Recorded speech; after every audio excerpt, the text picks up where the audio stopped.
Man, I don't know about you. I'm exhausted.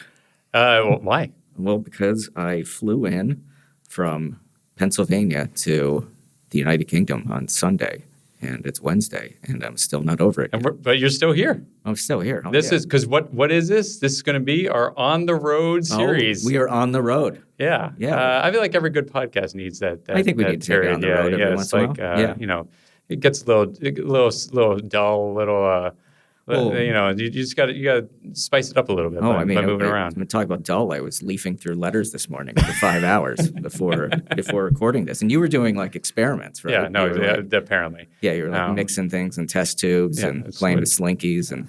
But now we're doing real work. We're doing real work. Of course, we're doing real work. Which we should start now. Yeah. Let's start the episode.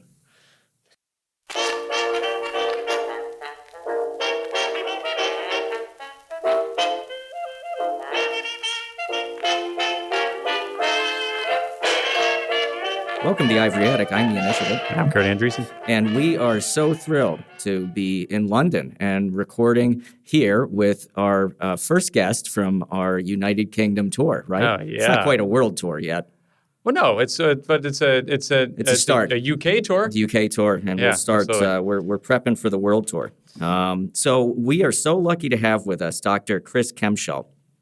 Chris and I have known each other for an awful long time. We'll probably talk a little bit about that. But Chris has a BA in media studies or in media practice and theory, his MA in contemporary war and peace studies, and a PhD in contemporary history from the University of Sussex, where he worked. His dissertation was on the First World War. Chris is the author of an awful lot of books, and an eclectic group of books. Actually, the first one I read was Chris's book, "The First World War in Computer Games." So that was the one that most interested me. I have to say, I really liked the looks of that. You're the guy. Yeah, no, exactly. But then Chris's PhD thesis was turned into a book, British, French, and American Relations on the Western Front, 1914 to 1918, an excellent book, steeped in the primary literature and making an argument, basically, I think I can sum Chris accurately, that nobody got along on the Western Front. Yeah, pretty much. Right. But we don't want to give too much away. The Netflix series could still happen. Any day now. Chris has written an awful lot within his field, and he is also the president of the International Society of First World War Studies. Oh, wow. Yeah, no, it's a big deal. That's why the Secret Service are outside the room. But more recently, Chris has pivoted and has made a real name for himself, made a career in writing books on Star Wars. And most recently... That's why Lucasfilm lawyers are also outside the room. But most recently, The Rise and Fall of the Galactic Empire, a fantastic book. Oh, cool. A very cool book. And I will say that Chris is probably the only legitimate celebrity I think we've had on the Ivory Attic yet, because he has setting this bar for celebrity. Wait for it. Wait, because you are the only person we've interviewed who has their own entry on Wikipedia. That's true. Which, as I was Googling around, I was surprised and honestly pretty amazed that I had a friend that was on Wikipedia. The geeks have been very kind to me. Actually, hopefully what this means now is by association, we'll get an entry. Like the podcast. It might get a footnote. Exactly. Yeah. I think this is important. They're very diligent. More so than many of my students have been over the years. I'd say more so than a lot of our colleagues. Chris, welcome to the show. Thank you so much for having me. This is super cool. Although if you keep calling this your on the road tour, you're going to hear from Jack Kerouac's lawyers as well.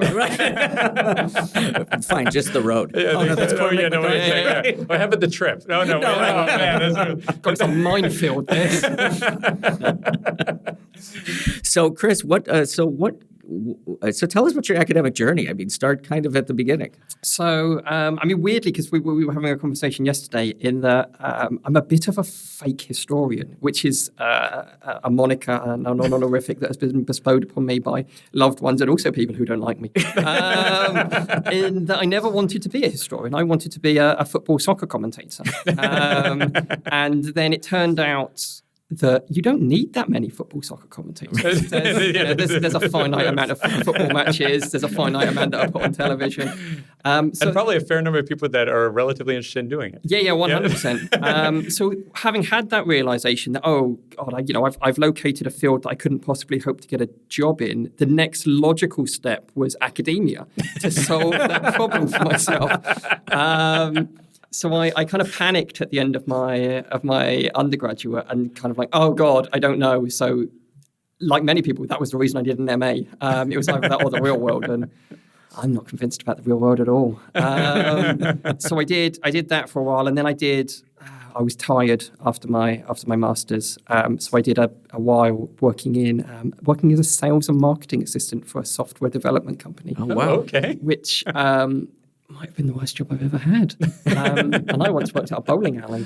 I mean, there's stuff to do at the bowling alley. I was going to say, it's interesting at least. As an aside, the job at the bowling alley was the most dangerous job I've ever done. Oh, really? Yeah, loads parts of the induction, the health and safety thing were like, if you do X, you will die. It's like, oh my God. So then I kind of had this burgeoning interest in the First World War. And I thought, having now sampled the real world, I was even less convinced by it than I had been previously. It's like, you know what, I'll give a PhD a try. And went back to Sussex and did 5 years on a First World War PhD, which is longer than the war took. Which was a very grim realization when I plotted that out onto the calendar. And that was kind of, hopefully fewer deaths. I don't know. There were, anyone who's spent some time at Vincennes Archive in France. Not everybody in that building was coming out alive. And that was kind of my route into it of failed sports journalist becomes occasional academic with a First World War focus. So which team's your football team? Liverpool. Oh, great. Oh, okay. A good year for you. Okay. Very good year. A great year. I'm enjoying, for people who are not keeping up to date with the English Premier League in the audience, firstly, why not? Secondly, Liverpool won the league a couple of months ago, which means I get to have just a great summer of just sitting around with a big smile on my face. Well, my son does too. So he's a Liverpool fan. He actually, my son, my eldest son as well. Yeah. So, I always knew I liked your families. Yeah. Right. So you got your PhD, and then you predictably went on the job market. Yeah. And so for a while, I've been telling friends, because a lot of people, partly because of the president of the society, and I imagine simply if you exist in the field long enough, the new members who come in the bottom cluster around people they like and ask them for advice. And the advice I've been giving as a partial joke, but not necessarily that much of a joke, is when it comes to writing your job application or your postdoc funding bit, and they have the bit where it says enter your name, don't put Chris Kempshall in it, because employers hate that. They're not going to go for it for some reason. They're not fans. But I kind of, like a lot of people, I've worked at virtually every university in the southeast of England. I've done Sussex, I've done Brighton, I've done Kent. I did Hurst-Monceau International Studies Centre, which is a weird study abroad centre in a castle in East Sussex for Canadians, but when they come over from Canada to study in the UK. I did Goldsmiths in London, and it was always those kind of small teaching gig or small gig of some kind. The longest academic post was my most recent one, which was a 2.5-year postdoc at Exeter. But what I ended up falling into as soon as I came out of academia, and it was an element of oh wow, I finished my PhD in 2013, and the First World War centenary is about to arrive. Right. Yeah. That's good timing, except perfect, right? It's really not good timing because all the First World War academics are basically sewn up in their positions by about 2012, 2011 in the UK. But I did 4 years with a local council being their kind of history commemorations officer for the First World War centenary, which was great, public history and the like. Also, local government might have been one of the best employers I've ever had, in that sense. And And it was the first time that I kind of had the realization that people outside of academia don't understand how academic historians do anything. They don't understand what it is that we do, or even academics what we do. So it was very difficult for them to figure out how long it would take me to do a thing, which meant they were always pleasantly surprised because they were like, "Oh, we need you to write like 1,000 words for the website about the Battle of the Somme and how it might relate to East Sussex." And for them, that could take like a month. So if I did it in a week, regardless of how long it actually took me, they're like, you charge them for a week. Yeah. This is great. This is a fantastic thing. So that was wonderful. As like an ongoing thing, and have like regular paid income, and then I could take like teaching gigs on the side and stuff like that. But yeah, from like 2013 to 2014 up until, I don't know, like last summer, it's the academic job market in all of its myriad glories. That's not the glory that you'd find in the dictionary. It's the other one that people mean when they hate something. But what you end up doing is you get a ton of experience doing weird stuff. When you're doing kind of, the equivalent in America of like adjunct stuff. Which is called a contingent contract or something like that. Yeah. Or, occasionally would be referred to as the old yeller contract, in which, they keep you around long enough as a family pet, and then eventually you get led behind the bar. That's horrible. I mean, that movie is very emotionally traumatizing, especially in the U.S. I think. Wow. So I've never heard of it referred to as that. Well, we came up and did our PhDs at the same. When did we meet? 2009? Yeah, I think we met at. Maybe at Edinburgh. There was a conference at Edinburgh that we went to. Glasgow, I think. Or Glasgow. Yeah. Because we had the thing like much more recently when we were at Craig Lockhart's for it. But there was another like postdoc one about life writing or something like that. Must have been 2009, 2010, something like that. Is when I think we met. I don't know if you were at the 2009 Society Conference at the IWM. So I was. So we probably met there. We also spoke there too. Yeah. And that was a great conference. It was a great conference, and that was my first society one. But it was also, I was only like a year and a bit into my PhD, so it was my first conference thing, and I was just there in the audience for it. But that was great. Had a whale of a time for that.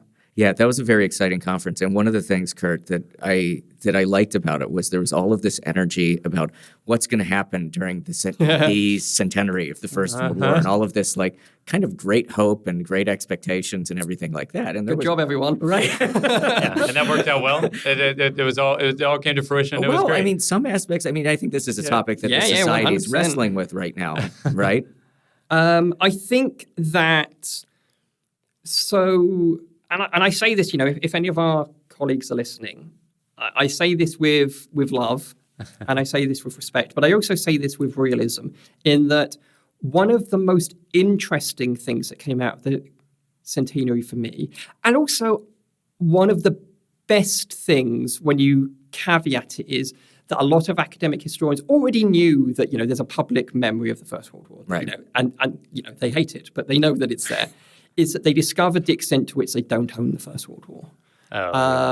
And the public were going to do whatever the public were going to do. And I think a lot of our colleagues were probably a bit upset to varying degrees about the lack of impact and input they had on public activity during the First World War. Oh, interesting. Because people already basically felt that they knew it. They had the story that they wanted already. Yeah, you give the people what they want. And it turns out they weren't necessarily willing to buy a little bit to the sides. Sure. Some of the margins got pushed, but not necessarily in the ways that everybody was kind of hoping for in 2009. Right. And Kurt, all of the energy was on global approaches, and it was on kind of broadening what we consider the First World War. And it was big, both in terms of methodologies, but as well as geography of the war. And then it just came down to kind of poppies in France. I was going to say, because people already, they knew what they wanted. But if you work in memory studies, it shows how powerful the presence of the war dead still is. And that element of, as academic historians, we don't own the memory and we don't get to set the tone for the First World War.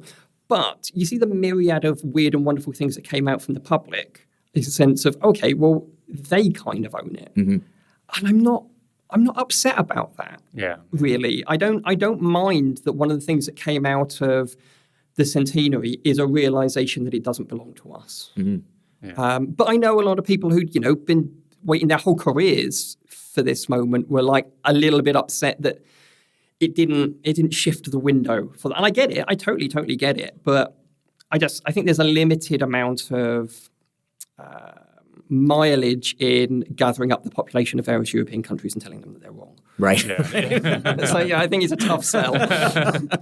Well, so I mean, but a fair amount of your stuff currently, right, like interacts with, let's say, much more directly with the public, or with, or through people who are trying to interact with the public. Like, do you ever get do you get frustrated when you're dealing that type of stuff? Do you find that do you find that aspect invigorating? Do you find it? Do you know what I mean? Because I assume sometimes you make points that are ignored.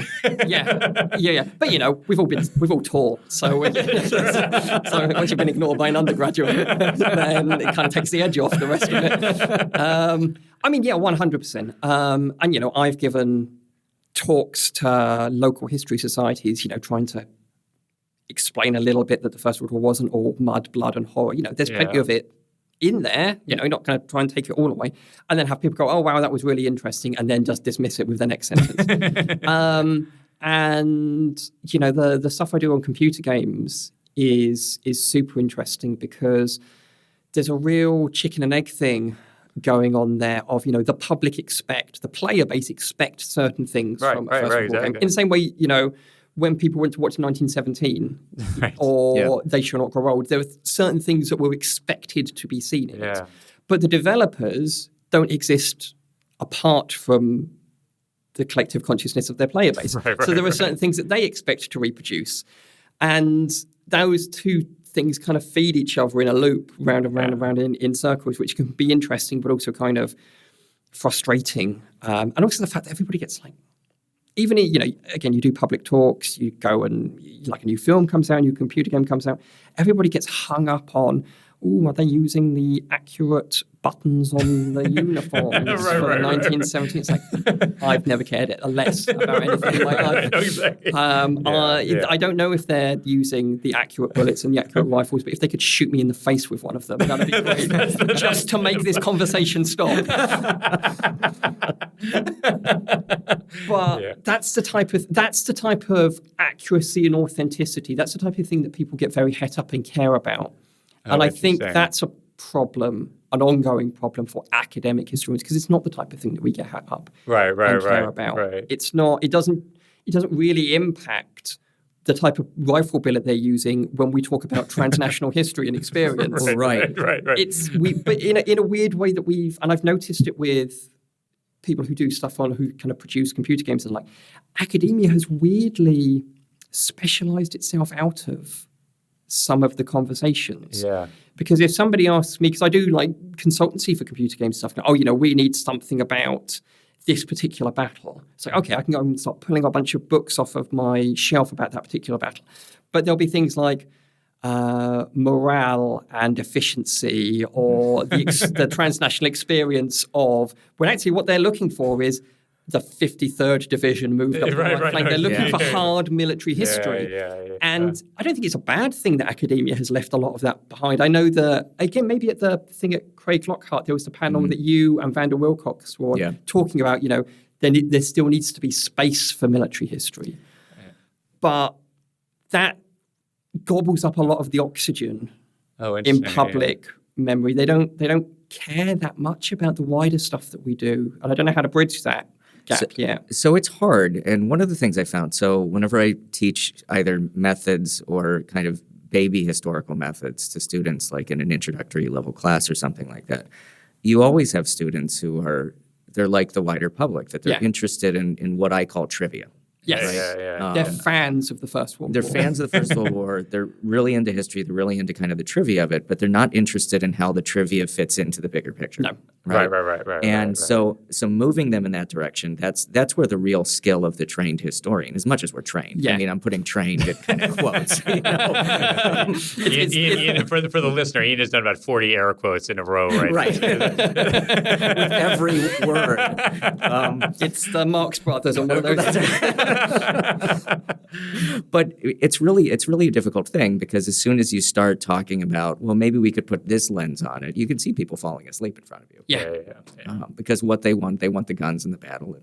And I think, I'm not going to put words in Panda's mouth, but I think what we were trying to get at is, you do have to know something about how war works. Yeah, to 100%. to actually, study it. But you also, if you want to do history in its totality, as Michael Howard would say it, Yes. with depth and context. It's the divide between military history and history of warfare. You can't have history of warfare without understanding military history. Absolutely right. But military history without history of warfare is meaningless. Yeah. So So let's pivot from the history of warfare to the history of warfare in Star Wars. So you've always been a fan. I have always been a fan. Yeah. I'd like to say that I buried my kind of true geeky identity beneath the Clark Kent mild-mannered. But I just don't think it wasn't it's true. that buried. It wasn't that buried at all. Even in 2009, like no one who was meeting me for the first time was like, "Yeah, that guy has gravitas." He's going to make a really serious intervention in the field.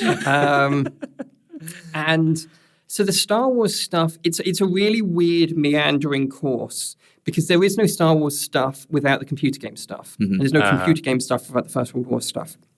So I finished my PhD and was like, I never want to look at that ever again, Right. as is traditional. But I was like, I do like computer games. I am quite geeky. And, doing something about the First World War in computer games could be a fun thing. And kind of was slightly ahead of the curve for that aspect of what's now referred to as like historical game studies. Because the First World War had never really been the focus of much attention.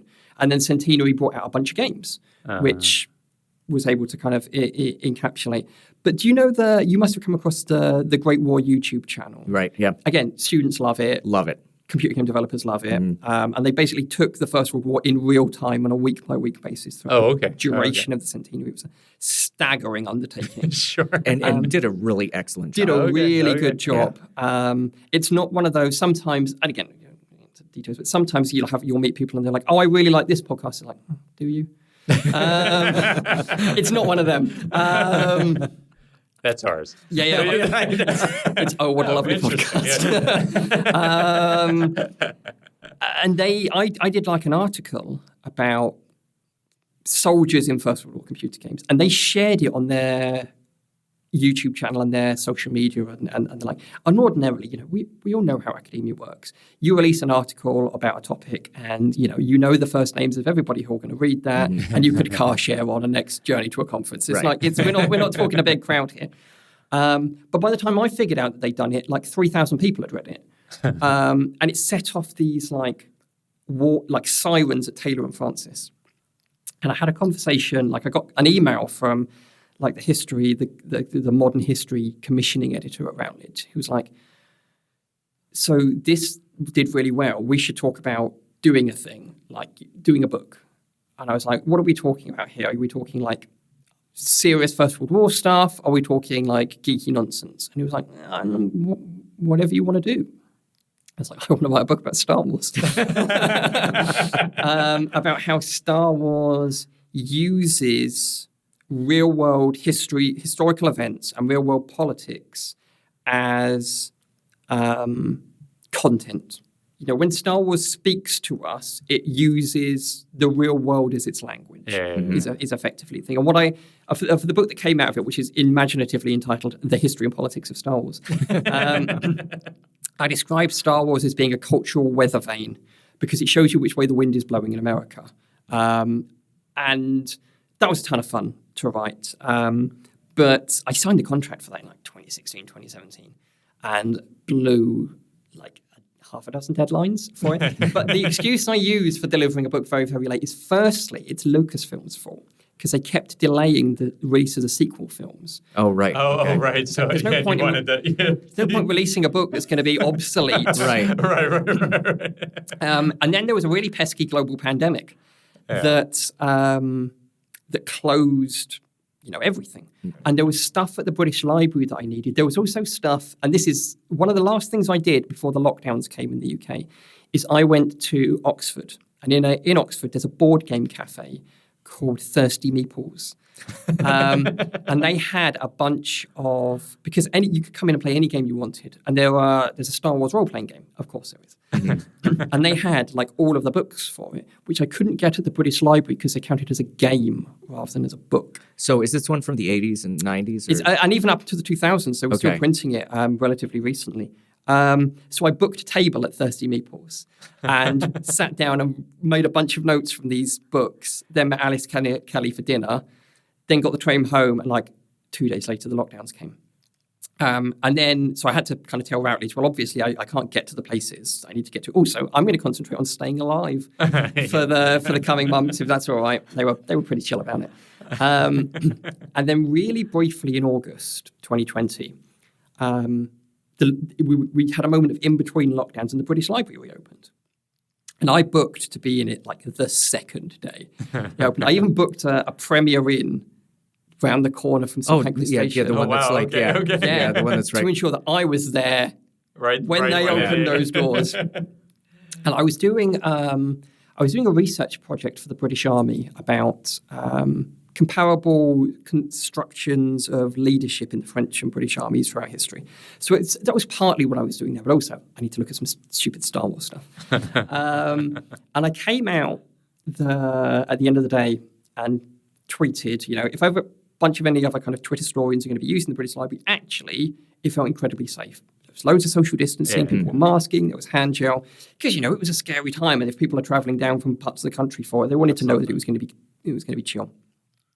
And so I sent that tweet, and the British Library contacted me and were like, do you mind if we stick that in a newsletter or something for our reopening thing? I was like, do whatever you want. Sure, yeah.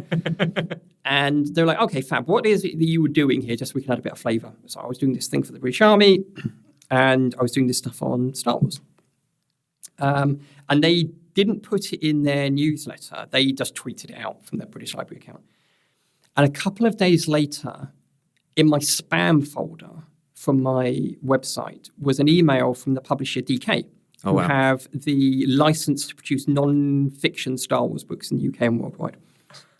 And they were working on an in-universe military history book called Star Wars Battles That Changed the Galaxy, that basically took all of the Star Wars battles that appear on screen or in the computer games or in some of the comics, any visual battle. Right. And apply a military history analysis to it. That's awesome. That's really good. And they were so much better than what I do. And they're like, we're looking to write this book. Would you be interested in being one of our 4 authors for it? And the answer was yes, I really, really would. And they were like, we understand you're doing this thing about Star Wars in your own thing. But, you've got the historical background, which is what we're really interested in. So it doesn't matter if you're not that big of a Star Wars fan. It's like, I don't think you guys need to worry. I don't think that's going to be a concern for you, honestly. But what was the interesting thing about that early period of, having someone dangle the thing that I've always wanted in front of me? And I've been saying for years, so 2008 was when I started my PhD. So it's 17 years later? I'd been wanting to be a Star Wars author since I was 15 years old. Yeah. So it's like, oh my God, this is it. We're in incredibly weird circumstances. But it almost fell through because I was writing an unlicensed book about Star Wars for Routledge. Oh. And it was like, we're not sure about this. To the extent that we got the commissioning editor at Routledge to write a letter explaining to Lucasfilm why Routledge weren't in competition with them. Okay. And in fact, why nobody in academic publishing is in competition with Lucasfilm. It's like, your book's going to end up on in bookstores. I think you're overestimating the reach that we have. And then, so I did that, and it was amazing, but really stressful because I wanted to do a good job. And the other three authors, one of them has written official novelizations of the Star Wars films. Okay. One of them has written widely across like the nonfiction and presents every couple of years there's a big Star Wars convention called Star Wars Celebration. Mm-hmm. She's often one of the main stage hosts. Oh wow! For it. The other guy called Cole Horton has done various presentations about Star Wars and history at those conventions and had a regular column on the Star Wars website about it. And the like. And then there's me.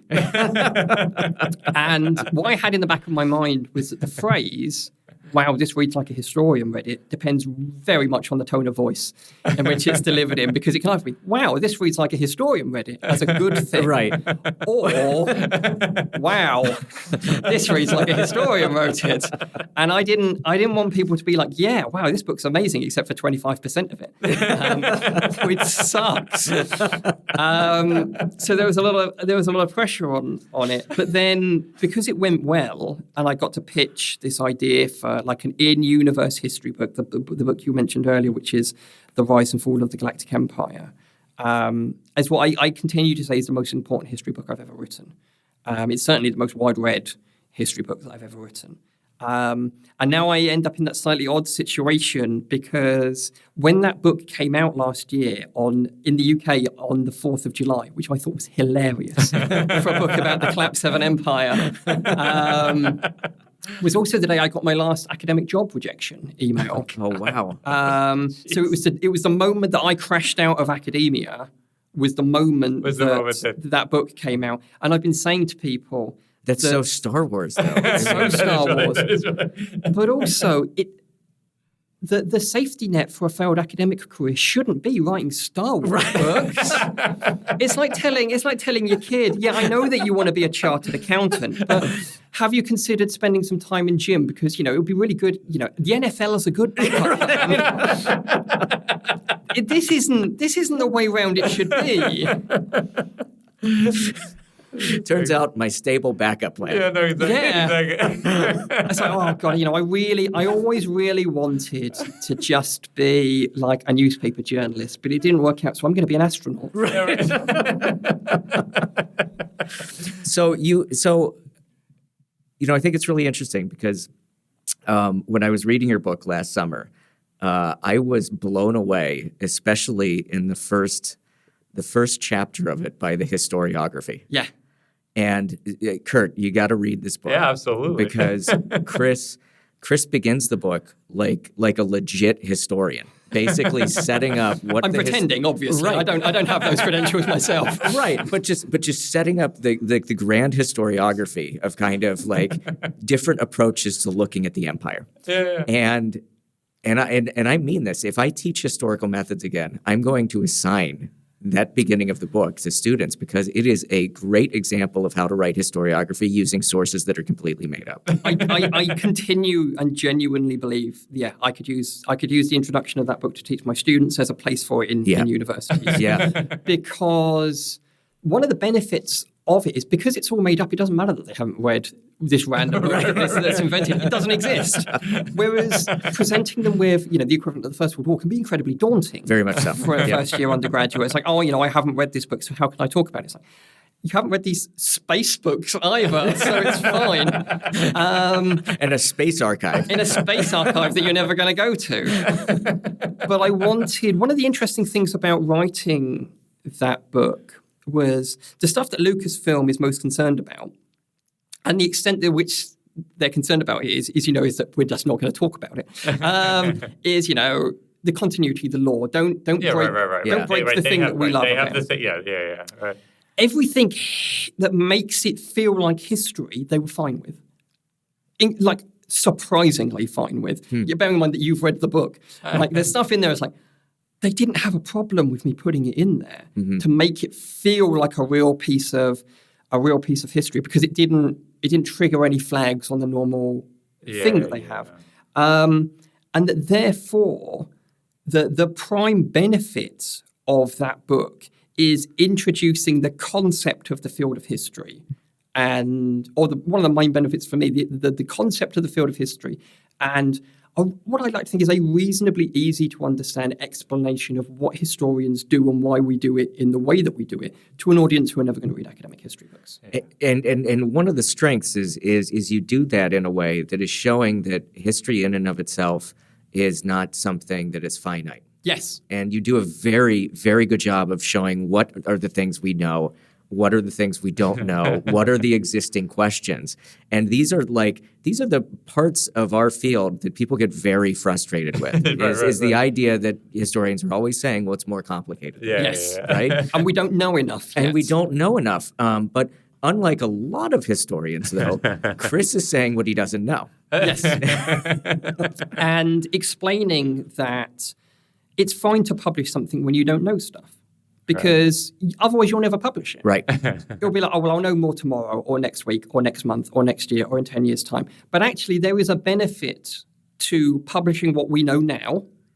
And there's a benefit for the audience. And again, I'm thinking about our students here, from getting an understanding a history book in the time period in which it was published. Right. Me and you were having a long conversation yesterday about Paul Fussell. Right. Which is the perfect example. Yep. Of you can understand Paul Fussell's The Great War and Modern Memory in regards to the First World War, but you can also understand it as a commentary on the 1970s. Yep. At which point you never have to talk about the First World War at all.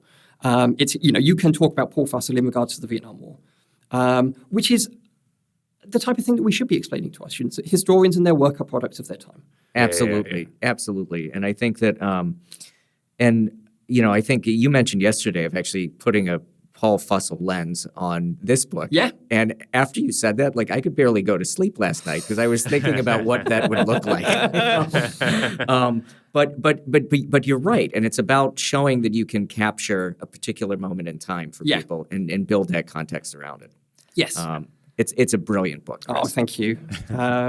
One of the funny things that I haven't necessarily kind of properly spoken about, because the Lucasfilm was very focused on one aspect. At one point, we got some feedback down about something that was in the book, and I think the feedback note was something along the lines of, "This feels very cynical for a historian." It's like, I don't know what to tell you guys. I don't know what it is you want me to say. I've met me and my friends. Right? We're quite cynical people. I don't know how to do this without being cynical. Yeah, I think that's the charm of the profession. Well, excellent. Should we ask him the last question of the interview? I think that's a great thing to do before we move to our next segment. So. All right. Well, yeah, Chris, what's bringing you joy these days? That's a really good question. I think one of the main things that is kind of, Star Wars, obviously, that is bringing me joy is, and it wouldn't necessarily, if you'd have asked me this question a year ago, the answer around it would be very different. But because I'm a year out from leaving, crashing out, being defenestrated from academia, is letting it go. Yeah. Just deciding that I don't want to worry about that anymore. I took jobs.ac.uk off of my homepage. I drove a stake through its heart, sprinkled salt on it, and buried it in an unmarked grave. Is deciding that I can be a public historian, whatever that means, and do the things that I find interesting without interacting with formalized academia ever again. Right. And actually, that's incredibly liberating. Now, I'm doing consultancy for computer games. I'm doing, I did weird Star Wars stuff. Being able to set my own terms and limits on stuff is incredibly freeing. Yeah. God, I'm still trying to figure out how any of this will work, and it's entirely possible we look like a Frankenstein's monster by the time I'm at the end of it. But deciding that I want to be me as a historian, rather than trying to cram this into an academic framework that was getting increasingly clear over the years that they didn't want it. Yeah. To the point of quite often being incredibly rude in interviews about the extent to which they didn't want it. to now just be like, I don't care anymore. Yeah. Is actually quite joyful a year on now. Yeah. Last year, it was dreadful. It didn't seem too joyful when we talked last year. Yeah, that when the end came, it was not. It was pretty awful. But now, so I got today. I got a thing in the post, and there's a Star Wars magazine, official Star Wars magazine called Star Wars Insider, and I've got an article. They sent me my author's copy of their article coming out, examining battle droids for their military utility. And in it, I kind of compare them to like Soviet Tu-32 tanks and the AK-47. There's a benefit to having something that's bad but simple as a form of public history. It's like, I'll do that. No, that's wonderful. That was, it took me like an afternoon to write. It's like 2,000 words, which I know for like a lot of people when they get these things, like, like the word count's like really hard. It's like, not for academia. It's not. That sounds great for 2,000 words. And you change for like 200 quid. I'll do that. And to find new ways of doing history, public history, and using this type of thing. That I think that's what's making me happy. Well, that's excellent. But I think it's funny. It's funny you mentioned that because actually that's something Ian and I have been talking a lot about, which is even just the idea of what is outside of academia, which is in itself an institution that has rules and has been codified and has obviously rulers things like that. But like what is the actual fundamental role of academics and what should we be doing? I think part of why we started this podcast was because we felt that this was part of something that we should be doing. Well, right, and we'd much rather be doing this than doing our research. I mean, that's the other side of it. This is a lot more fun, but nobody wants that. That's right. That's right. But it's also just so much more engaging, and that's. Exactly. And it brings us joy. We know really smart people who are doing really cool things. I mean, I can't tell you, Chris, I'm not sure how many books that I've sold for you. And I thank you for it. But every class. There's definitely a plus. There's definitely a plus one over here, just for the record. So since Rise and Fall came out, I think for every single class I've taught, I've mentioned the fact because I talk a lot about historians and what we actually do because students don't really know much about that. And I mentioned the fact I have a friend who's a Star Wars historian, and they're like, that's a thing? And I'm like, he made it a thing. And then I pull up the book and they immediately go on their phones. And they're so much more interested in that than anything I've ever written. and I think that's amazing. That's wonderful. I mean, it's that thing, our academic work, is important to the field. Yeah, sure. Right. Well, none of us are Hugh Strawn, let's be honest. And for whatever reason. But, the academic stuff that we've done is important for the field. But at the same time, I've done that, and I've done books that people, send me emails about, or contact me on Blue Sky, or like if I'm at a Star Wars thing, asked to be autographed. And obviously, there's an ego element in that. Sure. None of us came into academia because we didn't have egos. But I've done stuff that only talks to academia, and I've done stuff that talks to everyone, and the other one's more fun. Yeah. And it feels better. Yeah. To me, it's certainly at this stage now to produce stuff that people will read. Yeah. So, and I think that this is fitting in actually, right? You're ahead of the trend, but because there's an ongoing conversation in academia, especially in the humanities, about what are we actually doing. Yeah.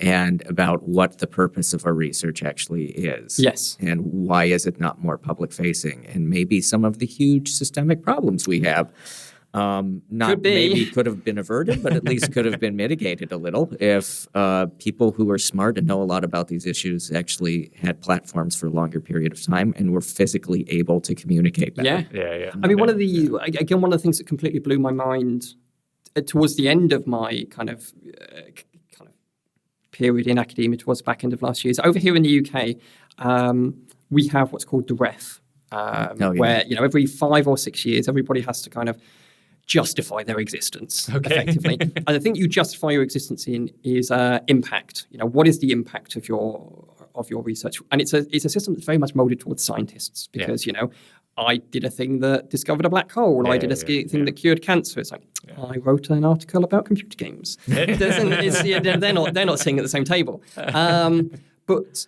some academics in departments, and particularly when they're advertising for jobs, they like it if you can come with what's called an impact case study, which is like a thing which explains all of the benefits of your research for the last 5 years, all of the impacts you've had. And, writing a book that people, and then people read that book doesn't count as impact. It's about, companies you've worked with, governments you've influenced, all those different types of things. I couldn't convince a university in this country that an impact case study built around Disney Lucasfilm might be worthwhile. And that is insane. Wait, absolutely. I haven't heard of them. Oh, you haven't? No. Disney. Spell it for you. Yeah. And the reason why I couldn't is because the squeeze on academia, and particularly as humanities, has become so great that, history departments in academia tend towards the conservative with a small c at the best of times. They're all populated by human beings who are all nice and reasonable like we are. But when push comes to shove, new stuff makes them nervous. Yeah. And when the funding's being squeezed and everybody's jobs are up, I think they're terrified of the front page of, university in the country is doing Star Wars history. Right. Oh, yeah, absolutely right. Yeah. Despite the fact is, I don't think you could name a bigger company on the planet, right? Disney, Lucasfilm, that you could build an impact thing around. And Lucasfilm, when I briefly spoke to them, seemed open because all you need to do to get them to do is write a letter going, "Oh yeah, such and such did X and it did well and we liked it," and that's it. That's all they have to do, and they seemed receptive to that. And universities in the country were like, "No, I think we don't like it. It's not hard history." Okay, fine. Okay, right. Well, hard history's doing great. Yeah. We should all be very proud of ourselves for the world we've created. Well, listen, Chris, this has been great so far, but we're not over yet, right? Well, no. A few more. No, let's. I think let's take a quick break. All right, take a quick break, and then we'll come back with some really hard hitting questions. Oh, real hard.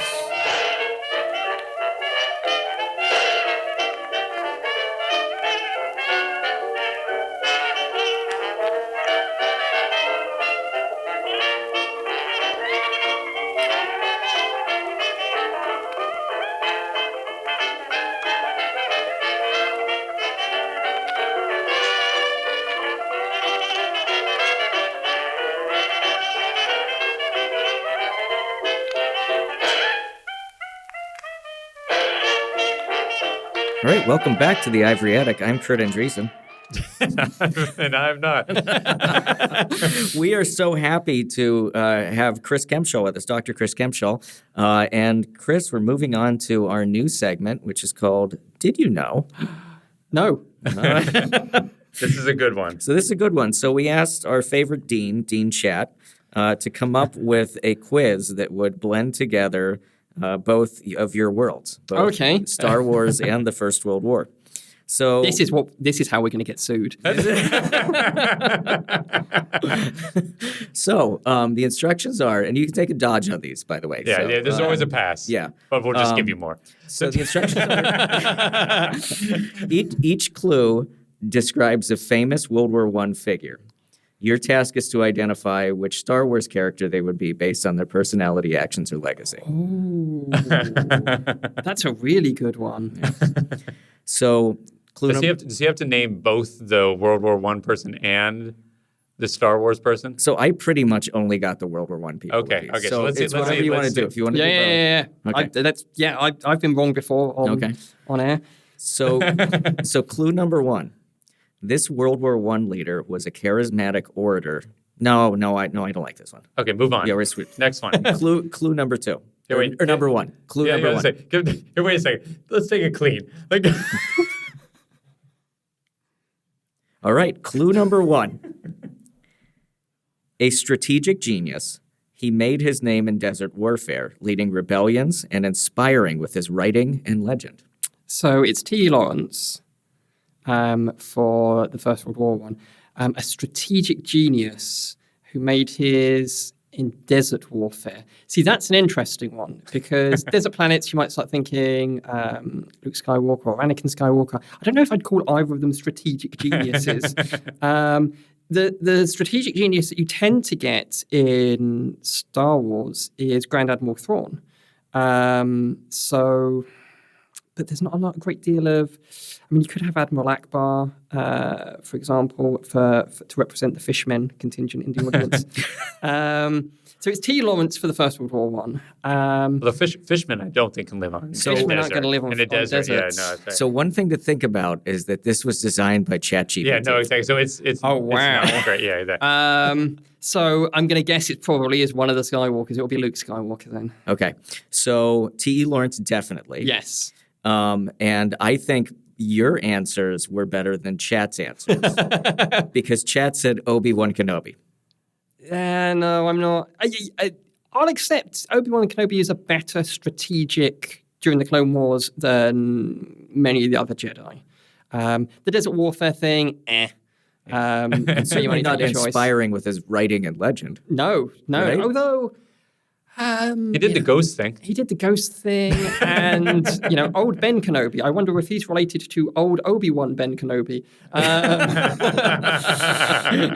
Thing. People know who he was. T.E. Kenobi. All right, good. I think you passed that one. So at least 75%. We'll give it 75%. Which is definitely a passing grade. To be honest, that's all I care about. The rest is just window dressing. So this one's going to get us in a little bit of trouble, I think, with the World War I people. Because of what are they going to do? Tie our shoelaces together? Right, I know. There's no World War I jail. Right? No, yeah. And I'm the president. Right. If there was, you have the keys. Yeah. All right. The clue is a stubborn, aristocratic general who believed in honor and tradition over technology, even as machine guns mowed down his men. Oh, so we're going to get. It's going to be Douglas Haig, but we'll take that as because it's the. It's the popular construction. Right. And that's how we asterisk our way out of that one. Right. Aristocratic sounds Count Dooku to me. You got them both. Bingo! All right. You got them both. And it's funny because when I was reading that one, I wasn't thinking Douglas Haig. I was thinking Cadorna. Oh, yeah, 100%. But then I was thinking ChatGPT is 100% going to say it's done. Yeah. You could make a case for Falkenhayn. Oh, definitely. Well. Yeah. For that. And it's intentional with him. Yeah. Like, this isn't a mistake. Everything's proceeding exactly according to plan.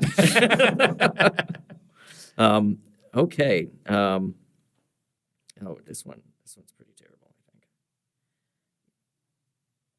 We'll see where you go with this because I think this one's a bad one, but we'll see what you say. Great. All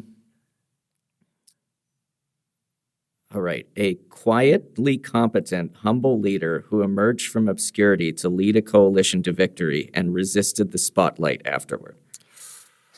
I mean, it feels like Foch for the First World War side. I think there's only so much limelight you can avoid as a Marshal of France and the guy who won the First World War.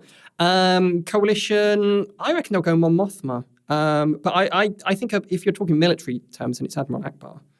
Yeah, so your answers are great. Chat's answers are Woodrow Wilson. Really? Quietly humble. Quietly humble Woodrow Wilson. Quietly humble Spotlight Woodrow Wilson. shunner. Right. And then Bail Organa. I mean, I think the Bail Organa one is quite problematic as he gets disintegrated by Death Star midway through A New Hope and doesn't appear in the rest of the trilogy. No. You can tell how victorious he is by the way he's reduced to his component atoms. All right. Bring us home, Ian. All right. So, how many we got? I think we got. So we got one more. Okay. A controversial figure. This individual was involved in failed coups and later aligned with a rising authoritarian regime. Right. So I'm going to guess Lenin for the. Oh, that's a good guess. For the First World War one. But if it's not right, I wonder. I mean, could it be Petain? Are they going Petain in that sense in regards to gets on board with an authoritarian government? But I don't know if the coup. I don't know for the First World War one. For the Star Wars one, I mean, gets involved with an authoritarian regime, controversial figure. The funny answer is Jar Jar Binks. Oh.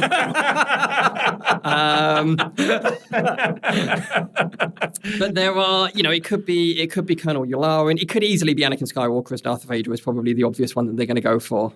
Yeah, so the dynamic duo of Eric Ludendorff and Darth Vader. Controversial figure, yes, involved in coups. Yeah, I'll take that, and definitely gets involved in an authoritarian regime. You know what? I think I'll accept ChatGPT's answers there as being better than my First World War. Well, the good news is you passed the quiz. All right. Hey. All right. Excellent. Okay, that was definitely.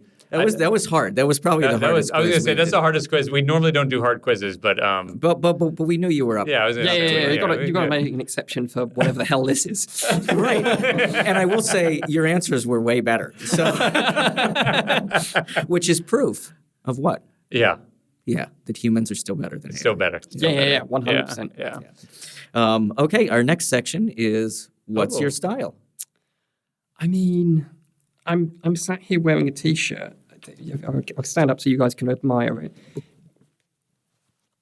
That is a good T-shirt.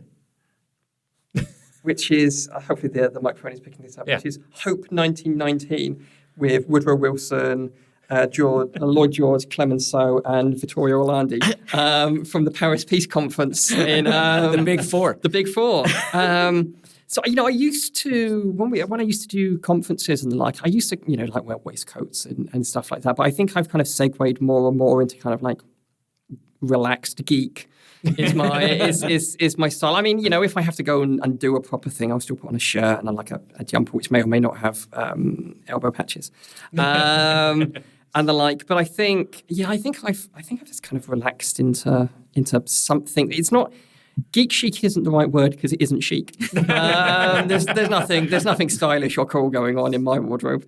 I think my style has become pretty geeky, but I think that's because I've kind of jumped the fence into a slightly more accommodating audience for geeky stuff than academia ever was. It's the safest audience for it. Yeah. Do you if you go to those conferences and stuff like that? I actually think I would be much more nervous about how I would dress to one of those conferences than I would to be able to just dress in a tie. Especially if you're dressing as a stormtrooper. Right. Yeah. So in March, I was in Tokyo because it was the big Star Wars convention, Star Wars celebration was in Japan. And it took me a while to decide which T-shirts I was going to wear. Because I feel like people are definitely judging you on those T-shirts. Yeah. Like there's no doubt about that. And the weird thing about that is, so there's a Star Wars author who's much more famous than I am, who describes himself as being situationally famous. Okay. In that most of the time they're just a guy who cares. But in a certain space, a certain time, a certain room with a certain audience, they get stopped and people recognize them. And in that scenario, they're very much the lower end of it, have become situationally famous. Right. So, walking along the floor, people will stop and ask for autographs. And so then there is an element of well, I don't want to look stupid. I don't want to wear a bad T-shirt in these selfies that are going to get taken. I've got to maintain something that looks like a brand. I think about this situationally famous thing a lot, actually, because I go to these biophysical society conferences, right? And 7,000 people there, so a large number of people. And the funny thing is, you'll have these people, right? So obviously the president of the the biophysical society, right? Or some top person in their field who's published 8,000 papers and everybody knows them regardless of what field you're in. And people do they follow with their holding court. Yeah, I know exactly. They're absolutely holding court. And they're and you're in any other place, no one cares about this person at all. Yeah.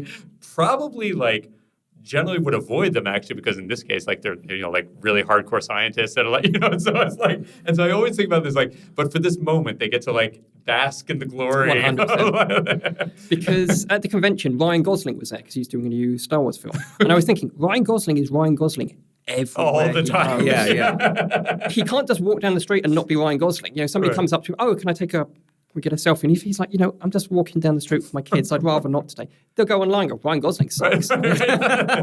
Firstly, that's not fair. But also, you can never stop being Ryan Gosling. No, he is going to be Ryan Gosling for the only thing you could possibly hope for along those lines is to fade into obscurity enough that maybe only old people notice him. Yeah. And that level of fame sounds just awful. No, I think it'd be bad. It's like, being like a guy, or like even 3 rungs below being a guy on the fame scale, it feels like a much better way to do it. Yeah, absolutely. And nobody knows what authors look like. Right? No, that's the real trick. That's the real trick because if you do well enough, you get the money. Yeah. But no one actually knows what you look like. Yeah. No, that's a good move. I went to a conference recently, and when I was there, and this is always one of my favorite things, somebody came up and asked me what I work on, and I told them, and then they told me all of the books that they like about First World War literature that are not my book. like a slightly abusive Microsoft paperclip. It's kind of what it was, yeah. And I was like, I did one too. Oh, that's nice. That's nice. Pat Ian on the head. Speaking of which, maybe it's time. I think we've earned it. Let's take our last break, and then we'll come back. All right.